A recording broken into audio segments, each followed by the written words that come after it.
오늘은 먹든지 마든지 다 하나님의 영광이라는 제목으로 저번에 고린전서 죄송합니다. 못 간 게 좀 있어서 고린전서 9장에서 그렇게 했던 것처럼 10장 전체를 좀 빠른 속도로 우리 전체를 한번 보는 시간을 가지겠습니다. 이제 계속적으로 우리가 고기 먹는 문제에 대해서 이제 10장에서 마무리가 되는데요. 사도 바울은 이제 고린도 성도들이 고기를 먹는 그런 문제에 대해서 이제 10장에서 구약 성경을 인용하면서 우리에게 말씀하고 있습니다.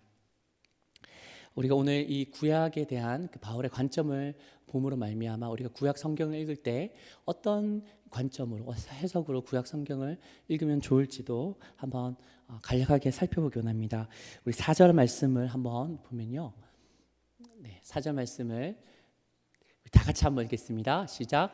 다 같은 신령한 음료를 마셨으니 이는 그들을 따르는 신령한 반석으로부터 마셨음에 그 반석은 곧 그리스도시라. 아멘.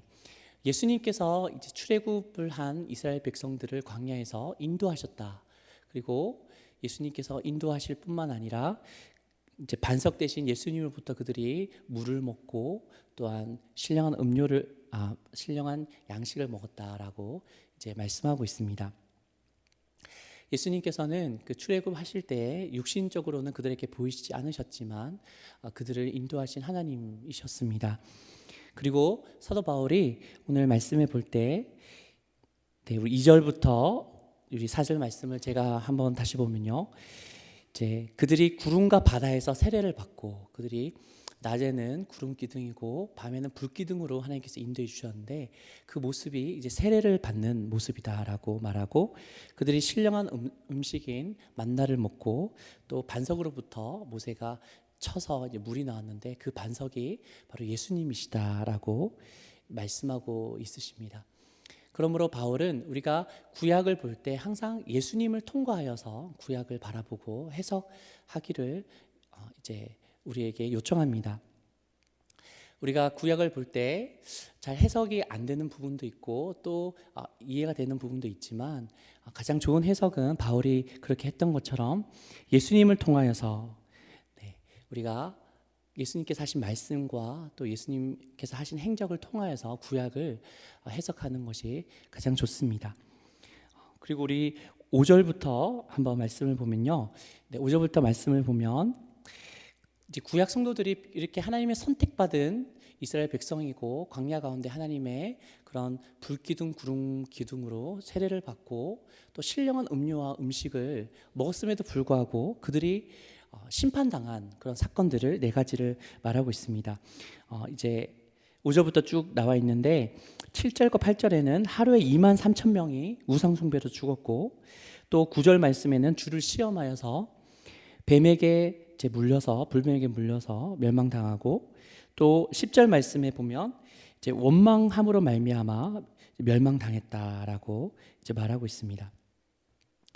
왜 바울이 이 고린도 성도들에게 구약의 사건들을 구약의 성령들을 언급하면서 그들에게 우리도 깨어 있어야 된다. 너희도 이제 이런 것을 봤을 때 우리가 하나님께 죄짓지 말고 살아야 된다라고 얘기를 했을까요? 우리가 구약 성경을 보면 많이 발견할 수 있는 것이 이제 심판의 하나님이시고 죄를 징계하시는 죄를 징계하실 때 근실이 징계하시는 우리 하나님을 이제 발견할 수 있습니다. 그래서 구약의 하나님은 우리가 생각하기에 무서운 하나님이고 신약의 하나님은 어떻게 생각하시나요? 사랑의 하나님이다라고 우리가 많이 생각하고 있습니다. 하지만 많은 분쟁이 있고 특별히 고기 먹는 문제에 있어서 믿음이 연약한 자의 믿음을 흔들고 있는 그 고린도 성도들에게 사도 바울이 이 출애굽 사건을 얘기하면서 특별히 광야 가운데 그들이 저질렀던 죄악에 대해서 하나님께서 심판하신 것을 말씀하신 의도는 하나님은 여전히 동일하시다라는 말씀을 함으로 너희가 지금 하나님의 심판과 징계하심이 잘 느껴지지 않더라도 하나님은 구약의 하나님이 동일한 지금 우리의 섬기는 하나님 아버지인데 너희도 이 징계를 두려워하고 또 하나님을 경외해야 된다라고 말하고 있습니다. 우리 히브리서 13장 8절 말씀을 보면요. 히브리 기자가 매우 유명한 말씀을 했습니다. 제가 읽어보면요. 예수 그리스도는 어제나 오늘이나 영원토록 동일하시니라. 아멘. 우리가 너무나 지금 복음의 시대를 사랑의 하나님, 그리고 우리를 용서해 주시고 용납해 주시는 하나님을 우리가 섬기고 있고, 또 그 십자가로 드러난 그 주님의 사랑을 한없이 받고 있는 우리가 죄를 짓고 또 하나님을 떠나도 어떤 것 같습니까? 아무 일이 없는 것 같습니다. 네, 아무 일이 없는 것 같고 이거 괜찮은 것 같은데 라고 생각할 수도 있죠. 고린도 성도들도 그렇게 했던 것이죠. 당장 큰 분쟁이 있고 또 음란한 그런 죄가 그들 가운데 있었고, 또 여러 가지 또 도덕적인 그런 죄들이 있었지만 하나님의 징계하심이 당장 없으니까 그들은 그 죄 짓는 데에서 심각성을 잘 몰랐습니다. 그러므로 우리도 바울이 제시했던 것처럼 구약 성경을 읽을 때 하나님께서 이스라엘 백성, 그 선택된 백성이 우상 숭배를 했을 때 2만 3천 명이 하루아침에 죽었고, 또 뱀에게 물려서 불뱀을 보지 않는 사람들은 또 멸망당했고, 또 하나님께서 원망하는 자에게 하나님께서 심판하셨다는 그 사실을 볼 때 이 하나님께서 동일하신 나의 하나님 아버지다라는 것들을 우리가 생각할 필요가 있습니다. 그런 의도로 바울이 이렇게 말씀했는 것이죠. 그리고 바울은 이 경고 이후에 계속 이렇게 얘기하고 있습니다. 그들과 같이 우리는 우상 숭배하지 말고, 그들과 같이 우리는 음행하지 말고, 그들과 같이 우리는 주를 시험하지 말고, 그들은 이스라엘이죠. 그들과 같이 우리는 원망하지 말자라고 말하고 있습니다. 우리 11절 말씀을 한번 보면요, 우리 함께 읽겠습니다. 그들에게 일어난 이런 일은 본보기가 되고 또한 말세를 만난 우리를 깨우치기 위하여 기록되었느니라. 아멘. 우리는 거룩하신 하나님을 섬기고 있습니다. 이 거룩하신 하나님은 신약도 물론 똑같은 거룩하신 하나님이지만, 거룩하신 하나님, 죄를 미워하신 하나님은 구약에 더 잘 표현되어 있죠, 많이. 근데 우리가 이 구약을 볼 때 11절 말씀처럼 본보기를 삼고 깨달아서 우리도 죄악에 물들지 않고 하나님을 신실하게 섬겨야 될 줄 믿습니다. 아멘. 우리 그리고 또 12절 말씀을 계속적으로 보면요, 그렇게 계속적으로 권면하면서 바울이 그런즉 선줄로 생각하는 자는 넘어질까 조심하라. 이거는 바울이 이제 구약의 그런 출애굽하는 백성들을 보면서 이제 개인적인 이제 해석을 했는 거죠. 해석을 하고 권면을 했는 것입니다. 이스라엘 백성들도 출애굽하고 그렇게 많은 기적을 체험하고 또 홍해가 갈라지는 그런 역사를 경험해서 나는 하나님의 선택된 백성이다. 나는 정말 하나님께서 나를 지켜주시는 분이시다라는 그런 믿음의 그런 감격이 얼마나 컸을까요? 그 믿음의 체험과 감격이 강하면 강할수록 우리가 생각할 수 있는 것이 나는 선자다. 넘어지지 않을 거야. 난 타락하지 않을 거야 라고 생각했지만 이스라엘 백성들은 선줄로 알았는데 나중에 수많은 사람들이 넘어졌습니다. 그러므로 너희들도 그런 것을 볼 때 선줄로 생각하는 자는 넘어질까 오히려 조심하라 라는 권면을 합니다. 우리도 하나님의 은혜를 많이 받을 때가 있습니다. 하나님 기도 응답도 받고 또 여러 가지 하나님께서 베풀어 주신 많은 은혜가 클 때 내가 드디어 일어섰구나.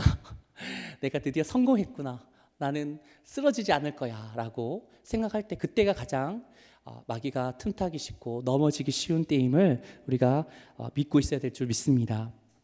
아멘. 또 우리 이어서 13절 말씀을 한번 보면요, 13절 말씀을 한번 보겠습니다. 다 같이 한번 읽어보겠습니다.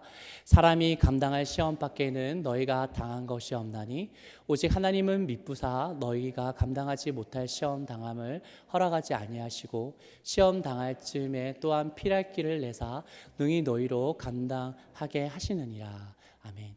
이 말씀은 정말 우리에게 큰 힘이 되었던 말씀입니다. 만약에 이 말씀이 없었다면 우리가 그렇게 많은 어려움과 환난과 시험 가운데 그것을 주님 안에서 잘 통과할 수가 없었다라고 감히 말할 만큼 이 말씀은 우리에게 시험 당할 때 큰 힘을 줍니다.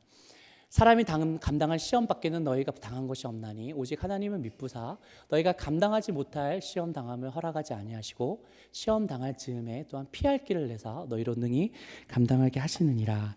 아멘. 바울이 이제 구약의 성도들을 언급하면서 이 얘기를 했는데요, 우리가 이 시험 시험에 대해서는 우리 두 가지 측면이 있다고 봐야 됩니다. 첫 번째로는 정말 하나님께서 우리의 믿음이 정말 하나님을 향한 바른 믿음인지 아니면 얼마나 순결한지에 대해서 알아보시려고 하나님께서 직접 주시는 시험이 있습니다. 테스트라는 거죠. 네, 광야에서 하나님께서 그 홍해를 건너고 이제 정말 좋은 길로 인도하시면 좋은데 이제 며칠 물을 못 먹다가 마라에라는 곳으로 가서 물을 먹었는데 그 물이 어떤 물이었죠? 쓴물이었습니다. 왜 하나님께서 인도하심을 갔는데 목이 마르고 정말 타들어가는데 하나님께서 쓴물로 인도하셨을까요? 네, 그것은 성경에 정확하게 나와 있진 않지만 하나님께서 너희가 이제 당장 급한 물을 먹는 그것이 중요한 것보다는 하나님의 인도하심과 하나님께서 입에서 나오는 그 말씀으로 사는 것이 더 중요하다라는 것들을 깨닫게 하기 위해서 그렇게 인도하실 때가 있죠. 또 아브라함에게 자식을 기다리라고 하셔서 좀 기다리다가 좀 이삭을 낳으셨는데 하나님께서 모리아산에서 이삭을 잡으라고 하셨죠. 네, 그런 것들을 말하시는 경우는 하나님의 테스트이십니다. 그리고 또 시험에는 이제 유혹, 템테이션이라는 그런 성격의 측면이 있습니다. 이 유혹과 시험은 하나님께서 우리에게 줬다라고 말할 수는 없습니다. 우리가 어떤 걸 간절히 원할 때 우리의 그런 정욕이나 아니면 여러 가지 미혹되는 상황 가운데 우리가 받는 이제 유혹일 수 있습니다. 발람이 그 하나님께서 이스라엘 백성을 저주하지 말라고 했는데 돈을 많이 준다고 하니까 다시 한번 기도하고 하나님에게 물었다는 그 자체는 그 하나님의 말씀보다 돈이 더 소중했다는 거죠. 그런 측면에서 우리에게 시험이 올 때가 있습니다. 그런데 우리가 이 세상을 살 때 이게 하나님께서 주신 연단인지 아니면 나의 그런 유혹과 미혹으로부터 오는 그 유혹인지 그런 시험인지는 우리가 그 당시에는 참 분간하기 힘듭니다. 제3자가 나를 볼 때는 오히려 분간하기 쉽지만 내가 나의 삶을 보고 내 생각을 볼 때는 분별하기 참 어려운 것이 사실입니다. 그럴 때 우리는 어떻게 해야 될까요? 그런 시험이 올 때, 어려움이 올 때 이게 하나님께 주신 테스트인가? 아니면 어떤 죄의 유혹인가라고 막 분석하고 고민하기보다는 우리 13절 좀 전에 읽었던 말씀, 하나님께서 내가 감당하지 못하는 시험은 허락하지 아니하시며 시험 당할 때 피할 길을 내신다. 오히려 이 말씀을 붙들고 하나님께 더 가까이 나가고 하나님께 기도의 끈을 놓지 않는 것이 가장 유익이 됨을 믿습니다. 이게 하나님께 주신 시험인지 아니면 내가 이게 죄의 유혹인지는 정말 모르겠지만 하나님 아버지 내가 이것으로 인해서 너무나 힘든 가운데 있습니다. 하지만 주님께서 이제 이 모든 것들을 감당할 수 있는 시험밖에는 허락지 아니하시고 또 피할 길을 내신다고 하셨으니 주님께서 해결해 달라고 주님께 기도할 때 하나님께서는 그 시험을 우리가 승리할 수 있게 해주심을 믿습니다. 우리 또 이후에 10장 후반부부터는 이제 하나님께서 이제 예수님의 성만찬을 하는 우리가 하나님과의 관계를 맺고 있는데 우상의 제물을 먹음으로 그 하나님과의 관계를 우리가 깨트리거나 아니면 같이 해서는 절대 안 된다라는 말씀을 말씀하고 있습니다. 우리 16절부터 22절 말씀을 좀 긴 말씀이지만 제가 한번 읽어보겠습니다. 네, 우리 성도님께서는 스크린을 봐주셔도 되고 성경을 봐주셔도 됩니다. 16절부터 제가 22절까지 읽겠습니다. 우리가 축복하는 바 축복의 자는 그리스도의 피에 참여함이 아니며 우리가 떼는 떡은 그리스도의 몸에 참여함이 아니냐. 떡이 하나요 많은 우리가 한 몸이니 이는 우리가 다 한 떡에 참여함이라. 육신을 따라 난 이스라엘을 보라. 제물을 먹는 자들이 제단에 참여하는 것이 아니냐. 그런즉 내가 무엇을 말하느냐. 우상의 제물은 무엇이며 우상은 무엇이냐. 무릇 이방인이 제사하는 것은 귀신에게 하는 것이요 하나님께 제사하는 것이 아니니 나는 너희가 귀신과 교제하는 자가 되기를 원하지 아니하노라. 너희가 주의 잔과 귀신의 잔을 겸하여 섬기지 못하고 주의 식탁과 귀신의 식탁을 겸하여 참여하지 못하리라. 그러면 우리가 주를 노여워하시게 하겠느냐. 우리가 주보다 강한 자냐. 아멘. 이 당시에 이제 신전에서 그 예배를 드린다는 것은 우리가 어떤 절에 가서 이제 예배를 드리는 것과는 차원이 달랐습니다. 워낙 고린도에는 우상 숭배, 이방 신전에 고기를 모든 고기를 다 잡을 만큼 이방 신전에서 이제 참여해서 예배를 드리고 고기를 거기 사람들과 같이 음식을 나누면서 많은 대화도 하고 사업 얘기도 하고 그렇게 했음으로 말미암아 이방 신전에서 이제 음식을 먹고 제사를 드리는 것이 정말 편만한 이제 일상생활의 문화였던 것이죠. 생활에 밀접하게 연관되어 있는. 그래서 그리스도인들이 어떤 유혹을 받았냐 하면 사업을 제대로 하려면 세상에서 어떻게 이제 잘 성공을 위해서는 반드시 이방 신전에 가서 이제 식사를 하고 또 교제를 하고 이제 하는 것이 이제 요구되었습니다. 그래서 우리가 이 말씀을 떼고 우리가 생각을 할 때 우리 20절부터 21절의 말씀을 제가 한번 더 읽어보면요. 무릇 이방인이 제사하는 것은 귀신에 하는 것이요 하나님께 제사하는 것이 아니니 나는 너희가 귀신과 교제하는 자가 되기를 원치 아니하노라. 너희가 주의 잔과 귀신의 잔을 겸하여 마시지 못하고 주의 식탁과 귀신의 식탁을 겸하여 참여하지 못하리라. 이 말씀을 이런 배경을 우리가 이제 생각지 못하고 이 말씀만 받아들이면 이제 어떻게 되냐 하면 우리 현대적인 문화에 친척이 제사 드릴 때 우리 나는 제사를 안 드리더라도 우리 큰집이나 제사를 드릴 때 우리가 가면 안 된다. 혹은 또 제사를 드릴 때 도와주셔도 안 된다. 왜냐하면 귀신과 교제하는 거기 때문에. 그리고 21절 주의 잔과 귀신의 잔을 겸하여 마시지 못한다고 했기 때문에 제사를 드리는 음식을 친척들과 같이 먹어서는 절대 안 된다라고 받아들일 수 있죠. 그런데 우리가 이런 배경을 알 때 하나님께서는 그 세상의 그런 성공과 어떻게 유익을 위해서 이방 신전에 참여하여서 이제 그들과 함께 교제하는 선도가 있다면 이거는 마땅치 않다라고 말하고 있습니다. 오히려 이 16절부터 21절의 현대적인 사회 가운데 해석될 수 있는 가장 좋은 것이 뭐냐면 술입니다. 술. 오히려 제사보다는. 예전에 지금은 좀 많이 덜하지만 예전에는 군대적인 그런 기업 문화가 있어갖고 그게 뭐 대학교부터 시작되고 또 사회생활은 물론인데 이제 회식을 할 때 이제 술을 다 따르고 이제 원샷으로 먹어야 될 때 내가 주님에 대한 믿음도 있지만 세상에 대한 그런 성공과 세상 사람들에게 어떻게 보면 이제 잘 보여야지 이제 승진도 하기 때문에 술을 마셔야 되는 거죠. 그런데 하나님께서는 그걸 보시고 이제 안 마시는 것, 오히려 믿음의 결단으로 고난의 길이지만 안 마시는 것이 하나님 보시기에 더 이제 바른 것이죠. 내가 세상보다 하나님을 더 소중히 여기고 더 사랑한다는 표현이죠. 그래서 누리민 이야기에 우리 집사님께서 이제 글을 술 때문에 있었던 예수님 믿고 그런 어려운 그런 글도 쓰셨는데 참 많은 공감이 되었습니다. 그럼 우리가 제사를 할 때 친척 집에서 제사를 할 때 우리가 음식을 뭐 도와줄 수도 있고 절은 절대 해서는 안 되고요. 그리고 끝나고 음복이라고 하죠. 그리고 그 제사 음식을 먹는 거에 대해서는 우리가 어떻게 해석을 해야 될까요? 바울은 우리 뒷부분에 보면 이렇게 얘기했습니다. 가이드라인을 이제 제시하셨는데, 우리 후반부에 시장에서 파는 것은 양심을 위하여 묻지 말고 사 먹으라. 그리고 두 번째로는 불신자가 식사를 초청해서 고기를 대접할 때 그 음식을 묻지 말고 그냥 먹어라. 근데 불신자가 이거 제물로 바쳤던 고기라라고 얘기를 하면 그 사람의 양심을 위해서 먹지 말라라고 얘기를 했습니다.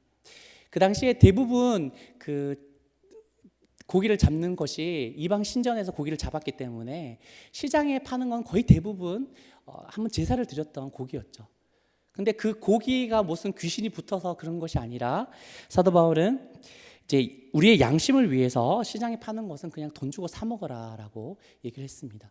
그렇게 볼 때 우리가 친척들이 이제 같이 이제 제사하는 것들을 내가 도와줘야 되는 상황일 때 이제 도와주고 또 제사 드리고 난 음식을 같이 먹는 것이 그렇게 하지 않는다면 우리가 어떻게 친척을 전도할 수 있을까요?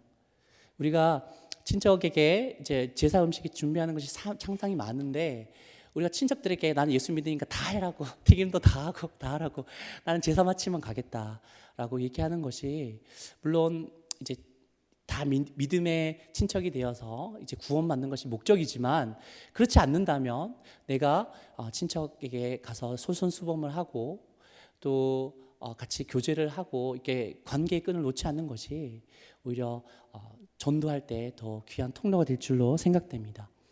그래서 기도를 같이 저도 사실 외갓 그 댁에 저희 집사람 댁에 가면 제사를 드리거든요.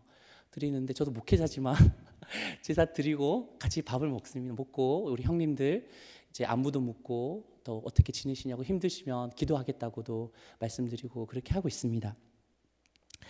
네, 그런 측면에서 우리 16절과 22절을 보게 되는 것이죠. 보면 좋을 것 같은데요. 하나님께서 보시는 것은 오히려 그 예수님을 믿는다고 교회에 한 발을 디디고 세상의 또한 성공이나 세상의 즐거움을 위해서 한 발을 디디는 것, 그런 것들을 더 싫어하시죠. 네, 그런 성도들을 어떻게 얘기하냐면, 좀 재미있는 표현으로 저도 설교 때 들었는데, 이제 스케이트 타는 성도라고 합니다. 스케이트는 두 발로 같이 못 타잖아요. 한 발로 이렇게 탔다가 또 지나면 또 한 발로 탔다가 이래서 쫙쫙 나가는데, 한 번은 교회에 와서 봉사하고 한 발로 세상을 살았다가 또 왼쪽 한 번은 세상에 발을 디뎌서 이제 할 거 다 하고, 그게 술 먹을 거 다 먹고, 네, 그렇게 또 한 발로 타고 가는 인생이 아니라 이제 오직 주님만 바라보고 이제 삶을 사신 여러분 되시기를 예수님의 이름으로 축원드립니다. 우리 23절 말씀을 한번 보겠습니다. 네, 23절 말씀을 보면 제가 읽겠습니다. 모든 것이 가하나 모든 것이 유익한 것이 아니요 모든 것이 가하나 모든 것이 덕을 세우는 것은 아니니. 아멘. 우리 예수님 믿는 사람들은 이제 율법의 저주로부터, 이제 속박으로부터 벗어났습니다. 왜냐하면 예수님께서 그 율법의 저주를 십자가에서 다 해결해 주시고 우리에게 구원과 자유를 허락해 줬기 때문입니다. 우리가 율법의 영향을 받으면 선지국은 절대 먹으면 안 됩니다. 네, 근데 우리는 그런 것들도 이제 마음껏 이제 먹고 있습니다. 그런데 우리가 모든 것을 십자가 밑에서 할 수 있는 자유를 얻었지만, 우리가 기억해야 되는 것은 모든 것이 가하나, 그런 할 수 있는 자유가 있으나, 하지만 그 모든 것을 할 때 우리가 이제 모든 것이 유익한 것은 아니다라는 것들을 이제 반드시 알고 있어야 됩니다. 그리고 또 모든 것이 가하나 모든 것이 또한 덕을 세우는 데 소용되지 않을 수 있다라고 말씀하고 있는 거죠. 제가 우리 가장 이제 삶을 많이 하고 있는 우리 분이 우리 집사람과 강도사님입니다. 이제 우리 집사람은 이제 오후부터 이제 쭉 이제 밤까지 있고, 강도사님은 이제 10시부터 이제 6시까지 또 새벽에 또 이후에 또 일 있을 때 계속 함께 합니다. 그래서 대화도 하고 계속 일을 합니다. 할 때 제가 우리 강도사님하고 10살 차이가 나는데요. 그 친구처럼 잘 지내고 있는데 제가 어떤 대화를 하거나 어떤 강사님하고 어떤 일을 할 때 정말 이 말씀이 많이 깨닫고 있습니다. 내가 강사님이 나이도 어리고 또 이제 목회 경험도 내가 좀 더 많기 때문에 제가 강사님에게 이렇게 해야 된다라는, 제가 나의 철학을 가지고 이제 훈련시키라는 명목으로 강사님 이렇게 하시고 저렇게 하시고 할 수 있죠. 그런 권한이 있지만 그렇게 내가 원하는 대로 할 때 과연 강사님께 유익이 될까? 네, 그게 다 덕을 끼칠까 생각해 보면 아닙니다. 아닌 것 같습니다. 오히려 제가 이제 강사님 말을 더 듣고, 네, 그리고 격려해주고 또 기도해줄 때 오히려 제가 잔소리하는 것보다 또 강사님에게 더 덕을 끼치고 유익을 끼치는 거라는 이 말씀이 많이 체험이 되었습니다. 또 24절을 보면요. 네, 24절을 보면 우리 함께 한번 읽어보겠습니다. 누구든지 자기의 유익을 구하지 말고 남의 유익을 구하라. 네, 네, 누구든지입니다. 누구든지 그런 많은 할 수 있는 자유 가운데 자기의 유익을 구하는 것이 아니라 이제 남의 유익을 구하라라고 말하고 있습니다. 예수님의 모본을 따라서 우리가 유익을 먼저 구하기보다는 남의 유익을 먼저 구하라고 말씀하고 있는 것이죠. 우리 마지막으로 31절 말씀을 우리 함께 같이 읽겠습니다. 시작. 그런즉 너희가 먹든지 마시든지 무엇을 하든지 다 하나님의 영광을 위하여 하라. 아멘. 먹는 문제는 생각외로 중요합니다. 저도 자녀가 4명 있고 또 집사람도 있지만 맛있는 거를 제 자녀들이 샥 가져가거나 집사람이 샥 가져갈 때 정말 나도 모르게 눈이 가더라고요. 눈이 갑니다. 눈이 가갖고 그게 당연히 먹어도 되는데 이렇게 먹는 거에 대해서 이제 좀 그런 게 있는 것 같습니다. 또 이제 우리 교육자분들끼리 먹을 때 그래서 그런 걸 알기 때문에 항상 큰 걸 시켜달라고, 무조건 대짜를 시켜달라고, 작은 건 안 된다고 눈 돌아가니까. 그리고 이렇게 해야 되는 먹는 데 서름이 크잖아요. 먹는 데 서름이 참 큰데 우리가 먹는 것으로 인해서 믿음이 약한 성도들을 실족하는 것은 하나님께서 너무나 기뻐하지 않는 것이라고 말씀하고 있죠. 그런즉 너희는 먹든지 마시든지 일상생활에서 이제 가장 기본적인 일을 하더라도 어떻게 보면 가장 반복적인 일을 할지라도 우리가 하나님의 영광을 생각하라라고 말하고 있습니다. 이 말씀은 우리 장로교회에서 너무나 유명한 말씀이죠. 제일 먼저 외워야 되는 말씀입니다. 저도 어릴 때 이 말씀을 많이 외우라고 말씀을 많이 들었는데요. 그런즉 너희가 먹든지 마시든지 무엇을 하든지 다 하나님의 영광을 위하라고 말하고 있습니다. 우리 성도님께서 많은 일상생활 가운데 작은 것일지라도, 비록 그게 먹는 일이고 마시는 일일지라도 하나님을 위해서, 믿음이 더 연약한 그런 영혼들을 위해서 우리가 하고 있는지 이 시간 돌아보기 원합니다. 우리가 먹고 마심에 대해서 하나님의 영광을 추구한다면 우리가 교회 봉사나 아니면 또 세상에서 많은 일을 할 때는 당연히 그 모든 것들이 하나님의 영광으로 하게 될 줄 믿습니다. 그리고 오늘 말씀을 통해서 우리 고린도전서 10장 말씀을 전반적으로 빠르게 살펴보았는데요.